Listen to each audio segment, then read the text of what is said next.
ನಿಮ್ಗೆ ಅನುಕೂಲ ಏನ್ ಬೇಕೋ ಕೇಳಿ ಮಾಡ್ಕೊಡ್ತೀವಿ ನಾವು. ಕುಮಾರಸ್ವಾಮಿ ಉದ್ದೇಶ ಏನು? ಡಿ ಕೆ ಶಿವಕುಮಾರ್ ಅವ್ರ ಮಕ್ಕಳಿಗೆ ಮುಸಿ ಬೆಳಿಬೇಕು ಈ ವ್ಯವಸ್ಥೆನಲ್ಲಿ.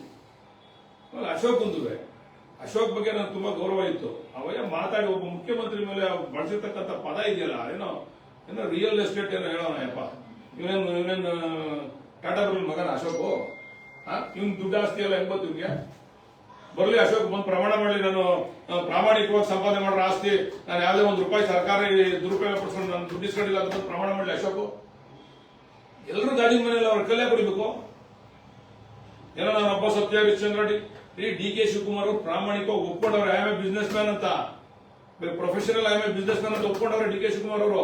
ಇವರೆಲ್ಲ ಕಳ್ಳರು ಒಪ್ಕೊಳ್ಳಲ್ಲ ಅಷ್ಟೇ. ಇವ್ರ ತಾವೆಲ್ಲ ಆಸ್ತಿಗಳೆಲ್ಲ ಹೆಂಗ್ ಗೊತ್ತು? ಈಗ ಕುಮಾರಸ್ವಾಮಿ ತಾವು ಆಸ್ತಿ ಡಿಕ್ಲೇರ್ ಮಾಡೋರಲ್ಲ, ಕುಮಾರಸ್ವಾಮಿ ಹೆಂಡತಿ ಡಿಕ್ಲೇರ್ ಮಾಡೋರಲ್ಲ, ನಿಖಿಲ್ ಕುಮಾರಸ್ವಾಮಿ ಡಿಕ್ಲೇರ್ ಮಾಡೋಲ್ಲ. ಎಲ್ಲಿಂದ ಬತ್ತು ಆಸ್ತಿ? ಏನು ಒಳ್ಳೆ ನರ್ಸಿಕೊಳ್ಳೋದು ಕಾಲುಗಡೆ ಬೆಳೆದಿದ್ರಾ?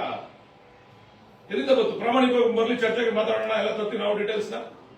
ಅವ್ರ ಅಣ್ಣನ ಹತ್ರ ಆಸ್ತಿ, ಅವ್ರ ಅಣ್ಣ ಬಾಲಕೃಷ್ಣೇಗೌಡರ ಹೆಸರಲ್ಲಿ ಕೋಟ್ಯಾಂತರ ರೂಪಾಯಿ ಆಸ್ತಿ ಮಾಡ್ಕೊಂಡ್ರು ಕುಮಾರಸ್ವಾಮಿ ಮುಖ್ಯಮಂತ್ರಿ ಆಗಿದ್ದಾಗ. ಎಲ್ಲಿಂದ ಬತ್ತು?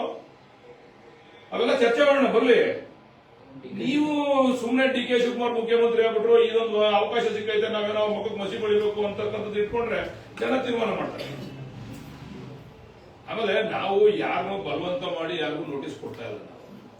ನಾವು ನಾಟ್ ಫೋರ್ಸಿಂಗ್ ಎನಿಬಡಿ. ಜನ ನೋಡಿ, ನಾನು ಕೆಂಪೈನ್ ಪಾಳ್ಯದಲ್ಲಿ ಗ್ರಾಮದಲ್ಲಿ ನೋಟಿಫೈ ಮಾಡಿದ್ವಲ್ಲ, ಅಲ್ಲೆಲ್ಲ ಜನ ವಾಲಂಟಿಯರ್ ಆಗಿ ಬಂದು ಸುಮಾರು 90% ಜನ ತಗೊಂಡವ್ರು. ಯಾರೋ ಒಂದು 10% ಜನ ಮಾತ್ರ ರಿಜೆಕ್ಟ್ ಮಾಡೋರು, 90% ಜನ ತಗೊಂಡವ್ರೆ. ಇಲ್ಲಿ ನೀವು ಅದಕ್ಕೆ ಒಂದು ಕ್ರಾಸ್ ಚೆಕ್ ಮಾಡಿ, ಅಲ್ಲಿ ನೋಟಿಸ್ ಕೊಟ್ಟರಲ್ಲಿ ಎಷ್ಟು ಜನ ತಗೊಂಡವ್ರೆ ಅಂತ ಕ್ರಾಸ್ ಚೆಕ್ ಮಾಡಿ, ಕ್ರಾಸ್ ಚೆಕ್ ಮಾಡಿ. ಅದನ್ನ ನಿಮಗೂ 3-4 ಪಂಚಾಯತ್ಗಳು ಬರ್ತದೆ.